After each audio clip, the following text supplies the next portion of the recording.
తాకట్లో ఉన్న మీ బంగారాన్ని విడిపించి ఆ రోజు ఆన్లైన్ రేటుకి కొంటాం. Sharma gold company.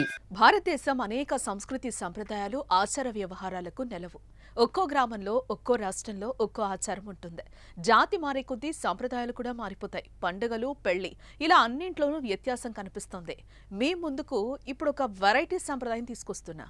ఇది వినడానికి కొంచెం వింతగా ఉంటుంది, అంతేకాదు నమ్మశక్యంగా కూడా ఉండకపోవచ్చు.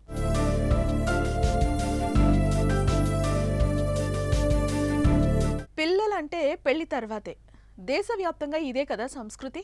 వివాహానికి ముందే పిల్లలంటే సమాజం దుమ్మెత్తిపోస్తుంది, తప్పు చేశారంటూ ఎత్తి చూపుతుంది. కానీ ఓ తెగ మాత్రం దానికి విరుద్ధం. పెళ్లికి ముందే పిల్లలకు సై అంటది. సహజీవనం మన దృష్టిలో తప్పైనా వారికి మాత్రం అదే ఒప్పు.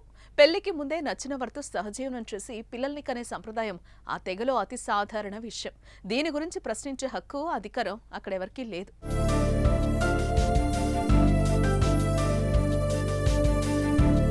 ఈ అరుదైన సంప్రదాయం రాజస్థాన్, గుజరాత్ రాష్ట్రాల్లో నివసించే గరాసియా తెగలో ఉంది. వారి సంప్రదాయం ప్రకారం యుక్త వయసులో ఉన్న అమ్మాయిలు తమకు నచ్చిన అబ్బాయిని ఎంచుకుంటారు.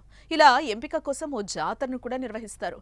2 రోజుల పాటు సాగే ఈ జాతరకు భారీగా యువతీ యువకులు తరలిస్తారు. అందులో తమకు నచ్చిన వారితో పెళ్లితో సంబంధం లేకుండా అతడితో సహజీవనం మొదలుపెట్టేయొచ్చు. ఈ క్రమంలో అబ్బాయి కుటుంబ సభ్యులు కొంత సొమ్మును అమ్మాయి కుటుంబానికి అందించి వారితో సహజీవనం ప్రారంభింపచేస్తారు.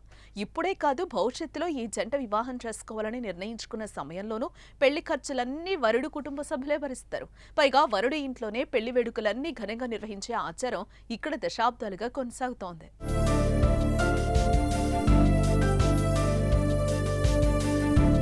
ఇలా ఇద్దరు వ్యక్తులు ఇష్టపడి ఏళ్ల పాటు సహజీవనం చేసే ఆచారం ఈ తెగలో ఉంది.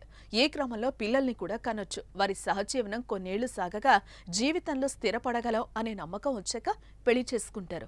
ఒకవేళ సహజీవనంలో ఉన్న భాగస్వామి తమను వేధించినా, ఇకపై అతడితో కొనసాగలేమని నిర్ణయించుకున్న ఈ బంధం నుంచి బయటకొచ్చే వెసులుబాటు ఇక్కడి మహిళలకు ఉంది. వినడానికి వింతగా ఉన్న ఈ ఆచారం ఏ నాటి నుంచో ఉండగా ఈనాటి తరం కూడా దానిని కొనసాగిస్తున్నారు. దీని ద్వారా వరకట్న వేధింపులు, మరణాలు, అమ్మాయిలపై అత్యాచారాలు వంటి దుర్మార్గాలు లేవని వారు చెప్పడం విశేషం. మరి ఈ సంప్రదాయంపై మీరేమంటారో మీ అభిప్రాయాన్ని కామెంట్ చేయండి.